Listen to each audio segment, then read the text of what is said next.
Students welcome to our YouTube channel commerce with Kanojia ma'am. Students आज की जो हमारी वीडियो है उसका टॉपिक रहेगा मेथड्स ऑफ कॉस्टिंग, यानी कि हम जो कॉस्टिंग चैप्टर कर रहे हैं कॉस्ट अकाउंटिंग, उसमें जो कॉस्टिंग की जाती है उसमें कौन कौन से मेथड यूज़ होते हैं। वेरी वेरी इंपॉर्टेंट क्वेश्चन है स्टूडेंट, अच्छे से कर लीजिएगा तैयार। चलिए स्टार्ट करते हैं आज का topic methods of costing. Costing methods refers to the methods of ascertaining cost of a product manufactured or service rendered। Costing method क्या होता है कि कोई जो भी सर्विसेज या प्रोडक्ट हम मैन्युफैक्चर कर रहे हैं, जो सर्विसेज प्रोवाइड कर रहे हैं, उसकी कॉस्ट क्या रहेगी, उसको असरटेन करना कॉस्टिंग कहलाता है। The costing method depending on the nature of industries can broadly be classified into two categories। जो costing method है वो दो कैटेगरी में डिवाइडेड हैं। फर्स्ट है स्पेसिफिक ऑर्डर कॉस्टिंग मेथड और बी है कॉन्टिन्यूस ऑपरेशन कॉस्टिंग मेथड। नाम से पता चल रहा है स्पेसिफिक ऑर्डर, यानी एक आपको एक स्पेसिफिक जॉब दे दी गई है, उसकी कॉस्टिंग निकालना स्पेसिफिक ऑर्डर कॉस्टिंग मेथड कहलाती है। और कॉन्टिन्यूस ऑपरेशन एक बहुत बड़ा पार्ट है, बहुत बड़ा काम है, उसका पूरा प्रोसेसिंग पूरा बड़ा पार्ट है, उसकी पूरी की कॉस्टिंग करना वो कॉन्टिन्यूस ऑपरेशन कॉस्टिंग मेथड कहलाता है, जिसके अंदर कॉन्टिन्यूस रूप से काम चल रहा होता है और जब तक वो ख़त्म होता है लास्ट तक उसकी जो कॉस्टिंग निकालना प्रोसेस कॉन्टिन्यूस ऑपरेशन कॉस्टिंग कहलाता है। तो चलिए स्पेसिफिक ऑर्डर कॉस्टिंग की कैटेगरीज कौन कौन सी है देखिए। Specific order costing method. First, specific order costing method are used by those business concern which take on any manufacturing activities or render services to the individual customers on receipt of specific order. देखिए ये वो जो specific order costing method है वहाँ use किए जाते हैं, उन बिजनेस कंसर्न के लिए यूज़ किए जाते हैं जो टेक एनी मैन्युफैक्चरिंग एक्टिविटीज़, जो मैन्युफैक्चरिंग एक्टिविटीज़ को या अपनी सर्विसेज रेंडर करते हैं एक इंडिविजुअल कस्टमर। कोई भी इंडिविजुअल पर्सन आ जाता है हमारे पास कि हमें ये काम करवाना है, आप ये हमारा काम कर दीजिए और इसके लिए प्रॉपर आप हमें कॉस्ट बता दीजिए क्या कॉस्ट पड़ेगी। तो इंडिविजुअल कस्टमर के लिए काम किया जाता है, वो स्पेसिफिक ऑर्डर कॉस्टिंग मेथड कहलाता है। फर्स्ट देखिए मेथड में जॉब कॉस्टिंग, एक प्रॉपर जॉब दे दिया आपको कि आपको ये काम इतने टाइम पीरियड में करना है और उसकी कॉस्ट निकालना जॉब कॉस्टिंग कहलाता है। देखिए job costing method is system of costing in which cost are ascertain in terms of specific jobs or orders which are not comparable with each other and non repetitive in nature. देखिए इसके अंदर एक job दे दी जाती है आपको और कुछ order के अकॉर्डिंग आपको काम करना पड़ता है। पहले ये काम किया फिर ये काम किया, और जो दोनों काम हैं आपस में वो कभी भी सेम नहीं होते, दोनों कंपैरेबल नहीं होते। तो जो दोनों ही जॉब है आपकी उनका स्पेसिफिक प्राइस निकालना कॉस्टिंग कहलाता है, जॉब कॉस्टिंग कहलाता है। This method is applied where work is undertaken on the request of customer, special requirement in each order is comparatively of shorter time period and work is usually carried out within the factory premises or workshop and moves through activities process and operation as a continuous identifiable unit. देखिए इसके अंदर क्या होता है, proper अलग अलग customers हमारे पास आते हैं और मान लो मेरी एक फैक्ट्री है, एक कस्टमर मेरे पास आया, जी मेरे को ना इस तरीके का कुछ प्रोडक्ट्स चाहिए। मान लो मेरे पास इंफ्रास्ट्रक्चर से रिलेटेड जो भी है, जो घर डेकोरेटिव आइटम्स होते हैं उसकी फैक्ट्री है। तो एक पर्सन मेरे पास आता है कि भाई मुझे ना मेरी ना कमरे की दीवार इतनी बड़ी है, मुझे ना इस तरीके का कोई शोपीस चाहिए, इसमें ये लगा होना चाहिए, उसमें वो लगा होना चाहिए। वो सारी अपने रिक्वायरमेंट मुझे बता जाएगा और मैं अपने फैक्ट्री में काम शुरू करवा दूँगी कि हाँ इस तरीके का कुछ पीस बनाना है। तो वो पीस की जो मैं कॉस्टिंग करूँगी, भाई इतने रुपए का ये पड़ा, मैंने इसमें ये लगाया और आपकी रिक्वायरमेंट के अकॉर्डिंग ही इसको बनाया गया है। तो जितनी कॉस्टिंग आएगी वो जॉब कॉस्टिंग कहलाती है। तो इसमें क्या होते हैं, इंडिविजुअल कस्टमर होते हैं, अपनी रिक्वायरमेंट बताते हैं और अपना काम करवाते हैं और उससे कॉस्ट पूछ लेते हैं कि कितनी कॉस्ट पड़ेगी, तो वो उसकी कॉस्ट के अकॉर्डिंग क्या करते हैं, वो उसके पैसे बता देते हैं। और जो भी काम होता है वो उसकी प्रेमिसेस, जो मान लो मेरी फैक्ट्री है तो मेरी फैक्ट्री के अंदर काम होगा, मेरे बिजनेस ऑर्गेनाइजेशन के अंदर काम होगा। ठीक है, देखो कोई एग्जांपल दे रखे हैं, plumbing job, sanitary job, fitting job etcetera. कुछ चीज़ को फिटिंग करवानी है तो इंडिविजुअल बता देगा कि हमें ये चीज़ फिटिंग करानी है, तो वो कह देगा कि हर एक जो भी फिटिंग करूँगा एक कॉर्नर के मैं इतने रुपए लूँगा। ठीक है, मान लो एक वो होता है जॉब, यानी कि इलेक्ट्रीशियन आया है, वो कहेगा हर एक प्लग के लगाने के मैं इतने रुपए लूँगा। अब आप पे डिपेंड है, घर में 50 प्लग हैं तो 50 प्लग के इतने पैसे लगेंगे, ठीक है। ये हो गया job costing. Contract costing, contract costing is a costing method which applies where work is executive under customer specific requirement. Work customer के स्पेसिफिक रिक्वायरमेंट के अकॉर्डिंग चलता है। एग्जाम्पल देती हूँ, हमने घर बनवाना है, घर बनवाना है तो हम अपने जो भी मिस्त्री है, मैसन है, उसको ये बोलेंगे कि हमारी ये रिक्वायरमेंट है, हमें घर ऐसा बनाना है, हमारी यहाँ लॉबी होनी चाहिए, यहाँ पर ये होना चाहिए, नक्शा पास करवा के उसको दिखाते हैं और उसको अपनी स्पेसिफिकेशन बताते हैं कि भाई हमें ऐसा होना चाहिए, मेरा घर वैसा होना चाहिए। उसके अकॉर्डिंग वो काम करता है और वो ये बता देता है कि भाई ये काम है, मान लो हमने कॉन्ट्रैक्ट पे दे दिया उसको काम कि भाई 2 महीने के अंदर अंदर ये काम पूरा हो जाना चाहिए। अब उस पर डिपेंड करता है कि वो उसमें 200 बंदे लगाए साथ में काम करने के लिए या 50 बंदे लगाए और उसको कंप्लीट कर दे। तो ये होता है contract costing. Customer specification and each other is of a long duration which may cover to or go into several accounting years। कई टाइम पीरियड लग सकता है, सालों तक लग सकते हैं एक कॉन्ट्रैक्ट को पूरा होने में। This method is applied in undertakings erecting building और कैरिंग आउट कंस्ट्रक्शन वर्क। देखिए हाउस बिल्डिंग, ये इसके अंदर जो कॉन्ट्रैक्ट का काम होता है मोस्ट ऑफ बिल्डिंग से रिलेटेड होता है, जैसे कि house building, ship building, civil engineering contract etcetera. मान लो कोई पुल बनाना है तो गवर्नमेंट ने सिविल इंजीनियर्स को क्या दे रखा है, कॉन्ट्रैक्ट पे काम दे रखा है, ठीक है। तो ये हो गया हमारा कॉन्ट्रैक्ट कॉस्टिंग, ठीक है। जॉब कॉस्टिंग सिंपल जॉब से रिलेटेड हो गया, कॉन्ट्रैक्ट कॉस्टिंग बिल्डिंग वगैरह से रिलेटेड हो गया। अब आगे आ जाइए batch costing. In this method a batch of similar or identical products is treated as a job.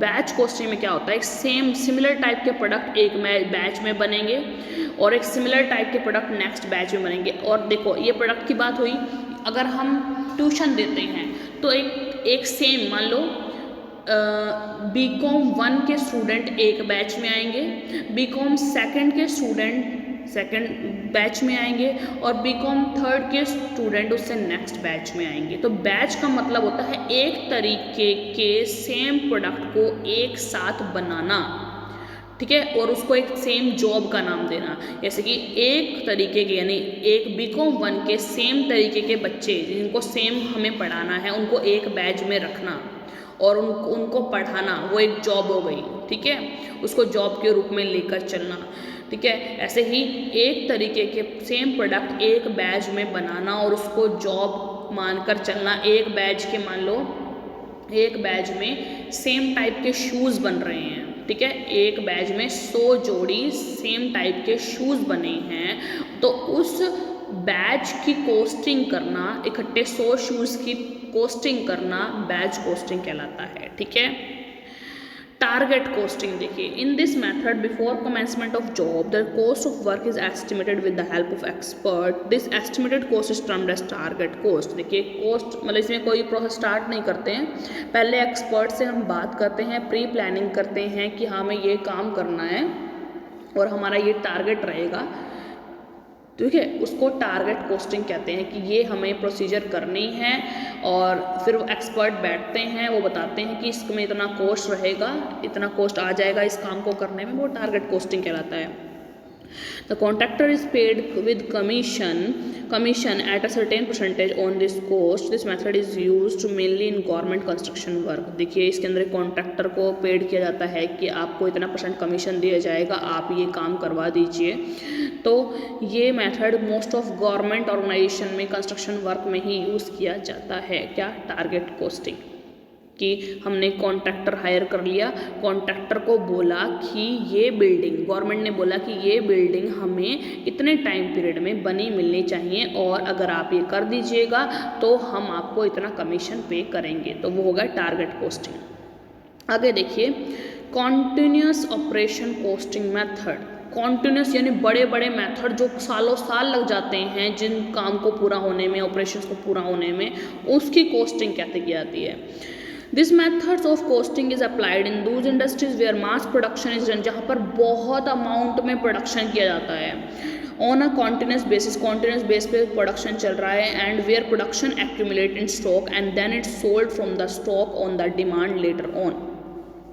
Production जहाँ एक्यूमुलेटेड स्टॉक में होता है और फिर लास्ट में सोल्ड किया जाता है।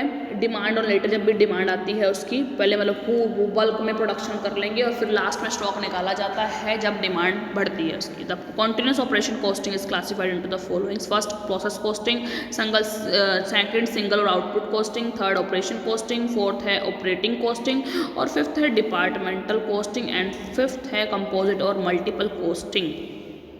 फर्स्ट करेंगे process costing. Process costing method is applicable to those industries where manufacturing a number of units or output requiring processing. देखिए, प्रोसेस कॉस्टिंग वहाँ होता है जहाँ पर ऐसे प्रोडक्ट बनाए जाते हैं जिसको एक प्रोसेस से नहीं कई सारी प्रोसेस होकर गुजरना पड़ता है।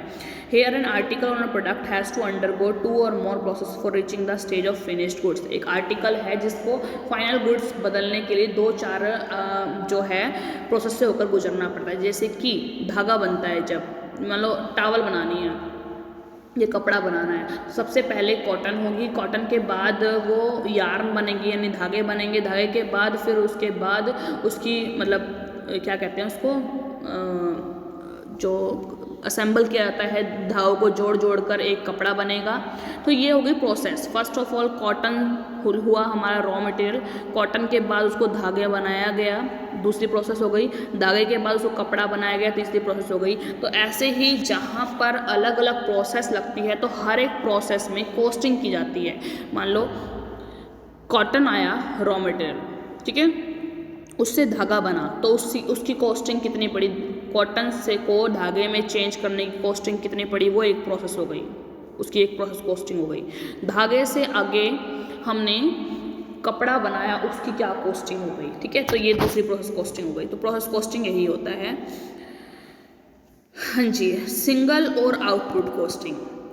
This method is used where the production is uniform and consists of only a single product। कि एक प्रोडक्शन हाउस है, उसमें एक सिंगल प्रोडक्ट बनता है। भाई मान लो एक पैन बनता है, वो एक सिंगल पैन बनता है बस, और कुछ नहीं बनता उसके अंदर, ठीक है। The cost is certain per unit of output. जितना भी आउटपुट है पर यूनिट के हिसाब से उसमें कॉस्ट निकाल लेते हैं। Units are identical to each other, सारी यूनिट सेम होती हैं जैसी, and are the standard ones, और स्टैंडर्ड वंस की होती है। Where the products manufacture are of different grades, the cost of products are certain grade wise. अगर different grades के होंगे प्रोडक्ट्स तो ग्रेड वाइज की कॉस्ट की असरटेनमेंट की जाएगी। And the cost per unit is determined by dividing the total cost of each grade by the number of article of that grade। ऐसे निकाल लेंगे हम, ठीक है, जितने भी ग्रेड की टोटल होगी और उससे जितने भी उस ग्रेड की आर्टिकल बने होंगे उससे डिवाइड कर लेंगे जितनी कॉस्ट आई है, ठीक है। तो ये आ गया। This method is applied to industries like mining, quarries, flour mills, steel works, etc., where the cost per unit is required to be ascertained। जहाँ पर cost per unit निकालना बहुत ज़रूरी होता है, वहाँ यूज़ करते हैं सिंगल और आउटपुट कॉस्टिंग, ठीक है। आगे है operation costing. In the operation method the cost of each operation is the process of production is ascertain. Operation method में क्या होता है, जितने भी ऑपरेशन किए जाएंगे उन ऑपरेशंस का, उन कामों का अलग अलग कॉस्ट निकाल लिया जाएगा। Operation cost is generally termed as conversion cost, cost of labor and variable overhead used in converting the shape of raw material। जो कॉस्ट ऑफ लेबर का कॉस्ट है, वेरिएबल ओवरहेड्स है, उसको यूज़ किया जाता है converting the shape of raw material. Raw material को आगे फर्दर जो भी शेप में देना है, मान लो कॉटन को हमने धागा बनाना है, उसको चेंज करने में यूज़ किया जाता है। This method can suitable by applied to those industries where mass production of repetitive nature goes on, जहाँ मास प्रोडक्शन रेपिटेटिव नेचर का चलता है। Operating costing, this method is applied to those undertakings which do not manufacture goods but render services।